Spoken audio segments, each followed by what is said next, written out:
شروع کر دو.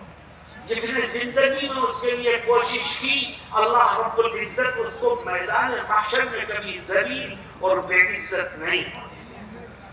کیوں بھائی؟ کوشش کے لیے تیار ہو. کیا کرنا ہے کوشش؟ اگر یہ چاہتے کہ نام اعمال سیدھے ہاتھ میں ملے تو صرف ایک کام کر. یاد رکھو کامیاب وہ نہیں ہے جس کے پاس روپے پیسے کے انبار ہو. کامیاب وہ نہیں ہے جس کے پاس زمین جائیداد ہو.